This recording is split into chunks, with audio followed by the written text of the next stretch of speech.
a friend of mine, Liz, hits me up and she's like, hey, I got some money and I want to buy some dope.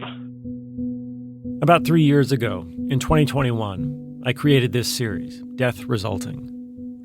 It was a story about so-called death-resulting laws, which treat drug overdoses as homicides. The laws were created during the crack epidemic of the 1980s, but now they're being used more than ever. The drug dealers today, because of fentanyl, they're serial killers. The series was also a story about a mother and son, Shannon Nealon and Josh Cook. Both were caught in a generational cycle of poverty and drug use. They bring in the chained people together, and it's Josh. She's like, oh, that's my son. She's like, Josh, how are you? Joshua, are you all right? The story went like this. Shannon became addicted to opioids when Josh was a kid. Stable home life for Josh crumbled. Josh acted out, got expelled from school, was sent away to group homes, then thrown into a juvenile jail. Josh first used drugs at 11 years old. He developed a serious opioid addiction. He survived 7 overdoses. By 2018, Josh was 20 years old, homeless, and living from drug fix to drug fix. He could only afford to buy drugs by selling them. And one day he sold some fentanyl to a close friend named Liz. Liz was addicted to opioids too. She was also pregnant. Liz bought the fentanyl from Josh, and then they used together in the bathroom of a hotel lobby in Manchester, New Hampshire. The fentanyl stopped Liz's heart. She died. Josh was arrested and charged with death resulting. He faced possibly decades in prison. We have an individual who died and whose unborn baby died as a result of Mr. Cook's conduct. And as a society, we have to have some way of acknowledging that human life has value. The government looked at Josh as a kind of murderer. Others saw him as just another victim of addiction. I think that this probably might be one of the most absurd and perverse prosecutions that I've experienced as an attorney. Meanwhile, for Josh's mom, Shannon, Josh's arrest was a catalyst for her sobriety. As Josh slipped further into the system, Shannon began a long climb out of it. My addiction was way worse than Josh's. Like, I've done way worse than Josh did. And here I am, like, in college again, and I have everything back, and they took the time to get me into treatment, and what do you know, I recovered. Like, so what are you saying, that my kid isn't worth that? Eventually, Josh was sentenced to 10 years in federal prison, with the assurance he would receive treatment for his addiction. And in a way, it was a compromise between our country's two ways of dealing with addiction. Josh would be punished as a criminal. He would also be treated as a patient. Nothing the judge could have given me could make the hurt I have for what happened to Liz seem smaller. That is the worst thing that could have happened. That was where we left the story in 2021. Josh going to prison felt like an ending. But it wasn't. Not for Josh, and not for Shannon. In the past 3 years, they've both lived through even more consequences of America's drug crisis and the ways we respond to it, each in their own dramatic and completely separate ways. And so, after 3 years, an epilogue. First, we check in with Shannon, then her son, Josh. From New Hampshire Public Radio, this is Death Resulting. I'm Jason Moon.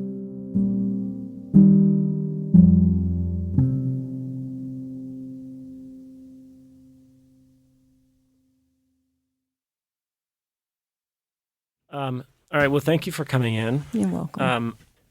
It's good to see you. Same. This is Shannon Nealon. 3 years ago, I spent a long time learning about the arc of her life. I wanted to trace where her son, Josh, had ended up backward in time.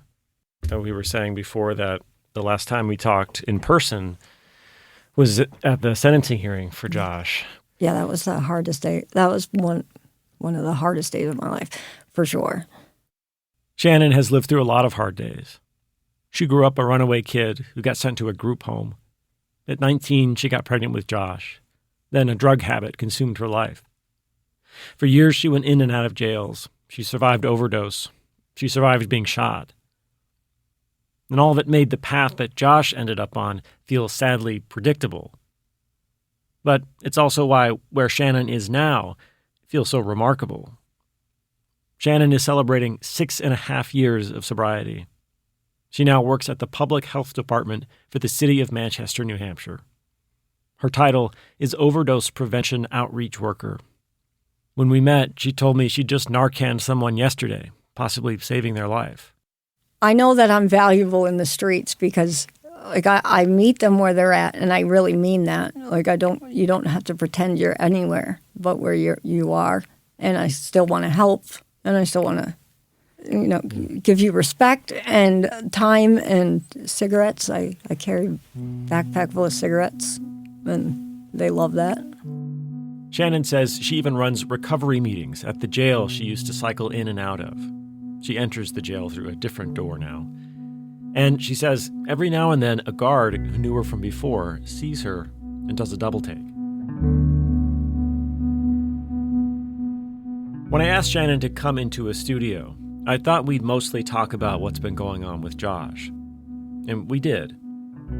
But then Shannon told me about a new experience she had with death-resulting laws. And I knew right away I had to tell you about it.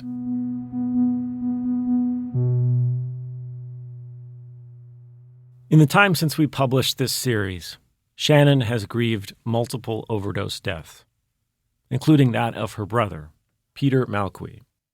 He finally got clean, but he overdosed here in Concord, and the next day would have been his 1 year clean. When Peter overdosed, he was also working in the recovery field, doing street outreach, just like Shannon. Shannon says the work meant everything to him. But he didn't have any, he was faking you can't go and just have 4 months clean and go and out to where everybody's just shooting up right in front of you, and they don't hide the tinfoil when they're talking. It eventually took him out, as it would most people. Peter was 32 years old. After he died, police arrested a man named Tim Byron. And then, prosecutors charged him with death resulting, just like Josh. Shannon was now the sister of the victim in one death-resulting case and the mother of the defendant in another. My family and everybody's the community, everybody wanted to blame one person, and then there's me and Josh.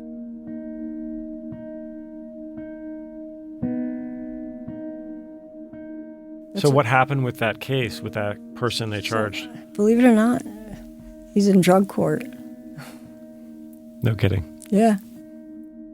Drug court, an alternative to jail that combines probation with addiction treatment. The person who gave Shannon's brother the drugs that killed him got drug court. For the same offense, Shannon's son, Josh, received 10 years in federal prison. I asked Shannon if any of this changed the way she feels about death-resulting laws. If there was a part of her that wanted Tim Byron punished more harshly for her brother's death. At first, the first couple of days or weeks or something, I guess the reality is I was really upset when I knew the kid, when I found out who it was. Shannon says she knew the person who used with her brother from the recovery community. They even once marched together in an overdose awareness parade, she says. And somehow, the fact that she knew him made her more angry. How could he do that? But it also made her sad for him, too. That one moment, that was tragic for him, too. I've spoken to him, and shouldn't define, the next 20 years. If he's willing to Wow. You spoke with him since your brother's death? Mm-hmm. Yes. Yeah, once he went to treatment, he actually wanted to, tell me everything that happened. That it was weighing him down for sure. And he's a good kid. It's unfortunate because he did have a little bit. They were kind of relapsing together. In the end, Shannon says she's glad Tim Byron got drug court instead of a long prison sentence. She says it was the best thing that could have happened for him. After all, drug court is where Shannon's recovery began.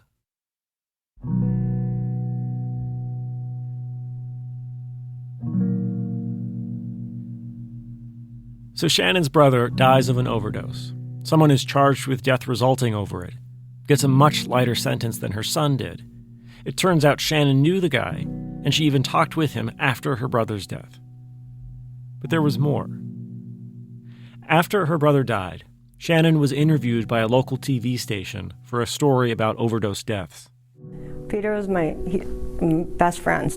Shannon Nealon's brother Peter was a recovering addict and was an advocate in out. The story airs, and then Shannon receives a special invitation.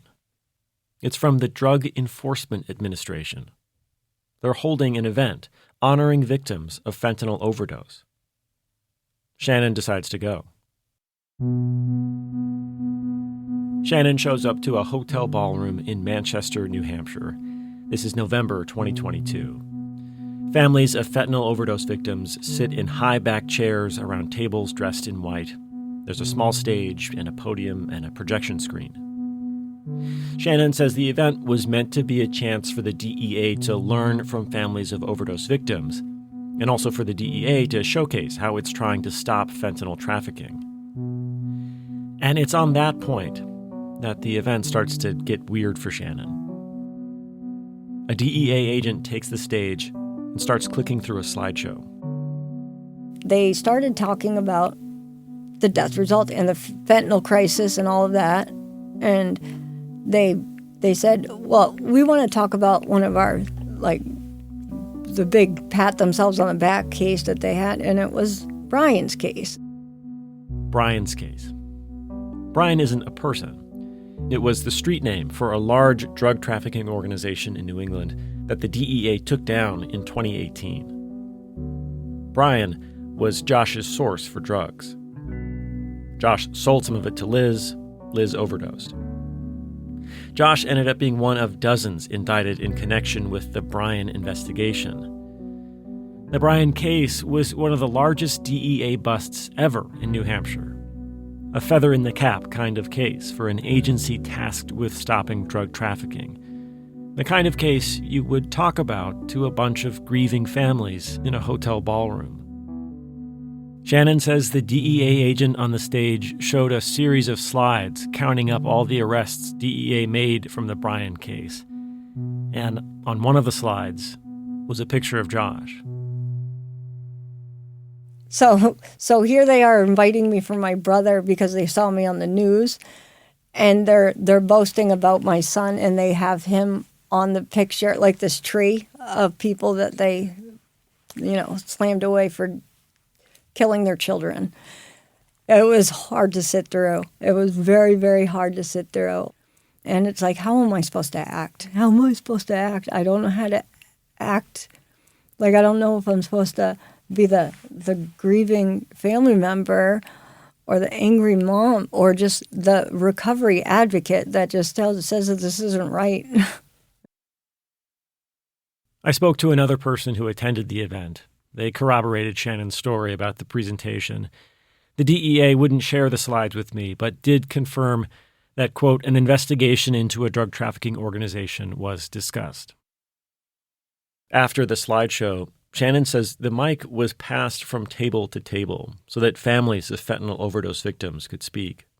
It was really hard because every single table kind of said the same thing. We got to stop the stigma. We're hope dealers. I heard it all. But every single table was like, but these people are killing our children. And I'm like, these people. I'm like, do they even understand what they're saying?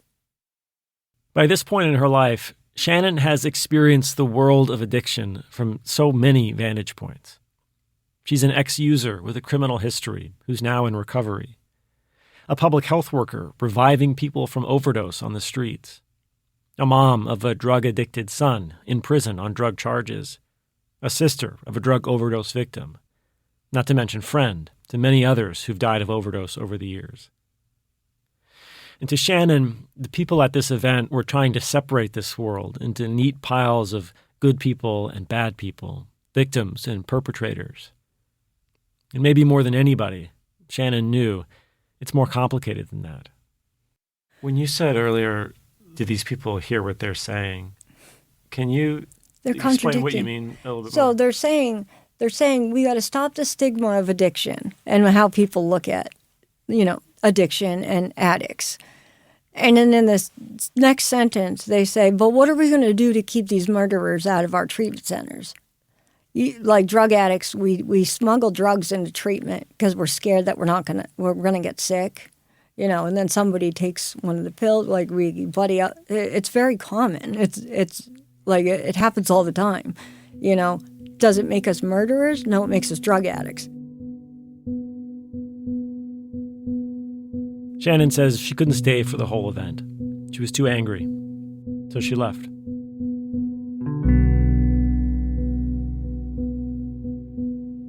It's worth noting here that not everyone who participates in the drug trade is someone in the throes of addiction just trying to avoid withdrawal. There are people for whom illegal fentanyl sales is big business. The Bryan drug trafficking organization that the DEA was talking about at that event, it moved huge amounts of fentanyl into New England. It was so large that in some ways it resembled a legitimate business. Dispatchers worked at a central call center and routed hundreds of calls a day for fentanyl to runners in different states. The call center even had business hours, 9 a.m. to 11 p.m.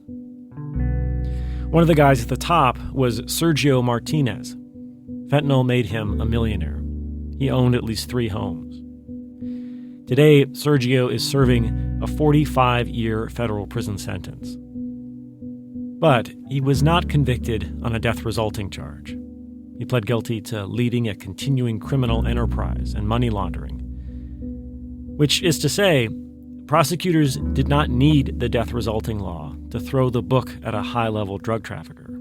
In fact, the higher up the food chain you go, the harder it is to prove a death-resulting case. And that tracks with what research continues to show since we first published this series, that about half the time, death-resulting charges are brought against a friend, relative, or romantic partner of the victim.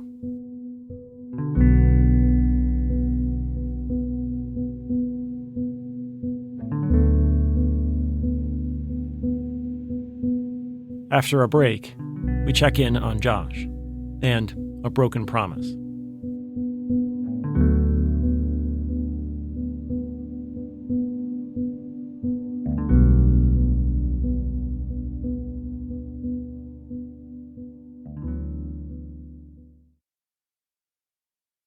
Three years ago, at Josh's sentencing hearing, his dad said something that I've been thinking about a lot. Josh's dad stood up and told the judge, and I'm paraphrasing here, "It's just too bad that you can't put him in treatment for 10 years. It's too bad that jail is the only option."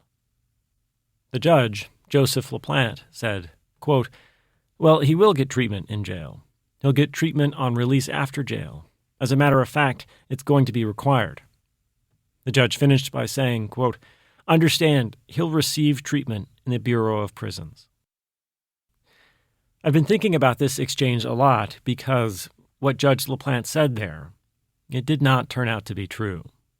Judge LaPlante's orders were completely ignored. This is attorney Amelia Caramadre. She specializes in advocating for the civil rights of people with substance use disorders. And she spent months trying to help Josh get the treatment he was promised. Here's what happened. When Josh was still at the county jail in New Hampshire awaiting his sentencing, he was prescribed Suboxone.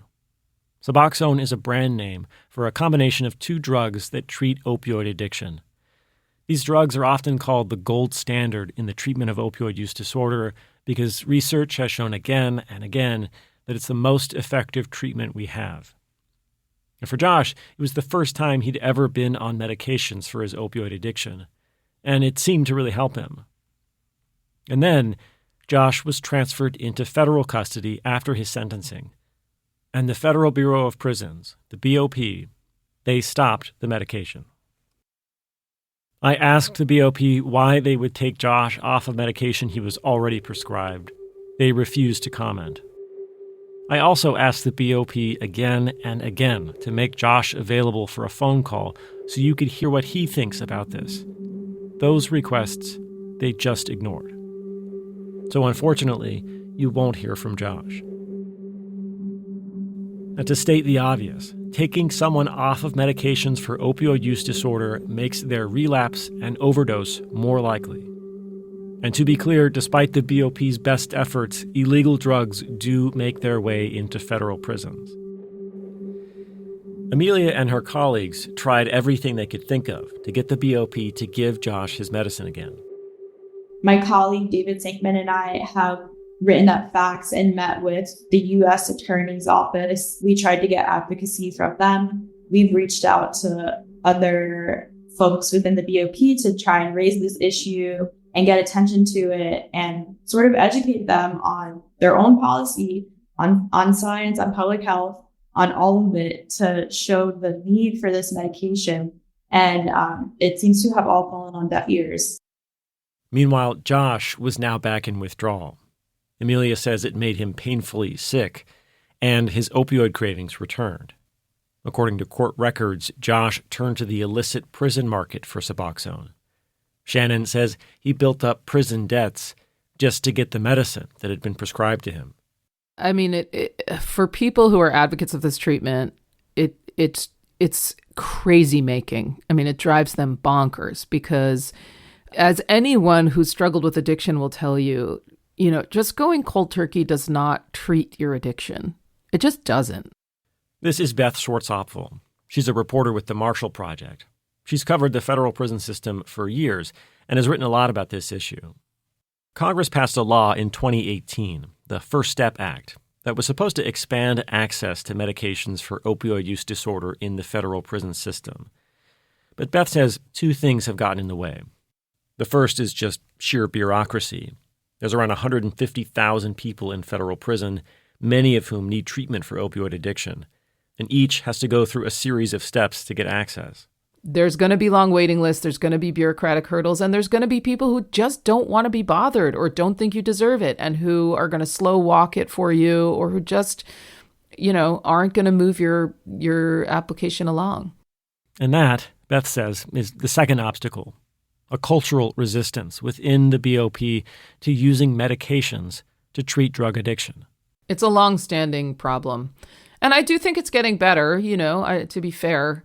I think the more you see people doing better on these medications, the more you open your mind to them. But yeah, I mean, I think that's the culture in corrections is, stiff upper lip, dude, deal with it. Beth wrote a story about this back in 2021, just a few months before Josh was transferred into BOP custody. At the time, BOP was only giving 268 people these medications, out of an estimated 15,000 who were eligible. So what Josh was going through was sadly not all that uncommon. Now, BOP has made progress on this front since then. According to their website, today nearly 7,000 people in BOP custody are getting medicine for opioid use disorder. And yet, almost 3 years after he'd arrived in prison, Josh was still not one of them. But then, he got lucky. In the summer of 2024, Josh got a new court date. The reasons why are a little in the weeds, but basically, there was a change to the federal sentencing guidelines, and there was a chance that change could reduce Josh's sentence. So Josh was granted a new hearing before the same judge, Joseph LaPlante, and he was appointed the same lawyer as before, too, Murat Erkin. Murat was outraged that Josh wasn't getting treatment for his addiction. I think it's just callousness. I mean, it's just There's really no way to describe it other than a lack of human caring. And so, even though this new hearing was not really about Josh's addiction treatment in the federal prison, Murat uses the opportunity to raise the issue. And it works. Judge LaPlante seems very concerned about the fact that Josh hasn't received treatment. At one point he says, quote, "It's infuriating, and I don't understand it." The U.S. attorneys representing the government get the hint and tell the judge they'll look into it. Josh ends up losing the hearing on the actual substance. Those changes to the sentencing guidelines don't apply to him, it turns out. But the hearing finally breaks the logjam on getting Josh treatment. It takes a few more months, but then suddenly, in September 2024, the BOP puts Josh back on the medicine for opioid addiction. And it makes a difference. I saw Josh briefly on a Zoom hearing a few weeks later where the government attorney was updating Judge LaPlante on Josh's treatment. Josh looked well, healthy. Judge LaPlante remarked on that too. And so Josh does get the treatment he was promised after all. All it took was 3 years and the serendipity of landing before Judge LaPlante again on an unrelated issue.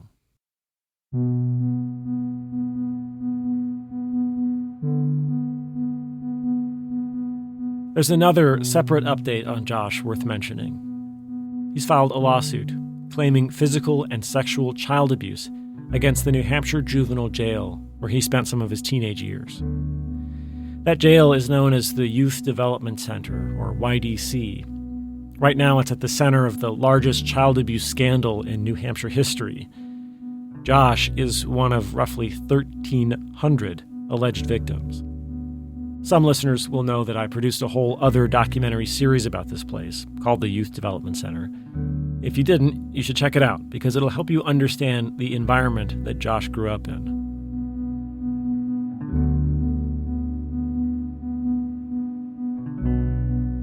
Shannon shared with me some of the letters Josh has written her from prison. She says she's not allowed to visit her son because of her criminal record. In the letters, Josh asks his mom to send some books. He's into historical fiction these days. He also asks how Shannon is doing. Back in September 2022, after Shannon's brother Peter died of an overdose, Josh wrote, "Mom, how are you holding up? Hopefully better than me. I've just recently been able to fully accept that Pete is really gone. I really wish I didn't put myself here so I could have been at his service. Damn, I'm such a piece of shit." Josh's release date is in August of 2027. He'll be 30 years old. When Shannon goes out on the streets of Manchester to do her overdose prevention work, she says she thinks of Josh and what will happen when he's released. She knows how easy it could be for him to end up like one of the people she hands out cigarettes to. It's not that far of a stretch to think like it's going to take him 4 seconds to find the badness. And I hope that this is an opportunity for like all of this badness that happened, that Josh can live.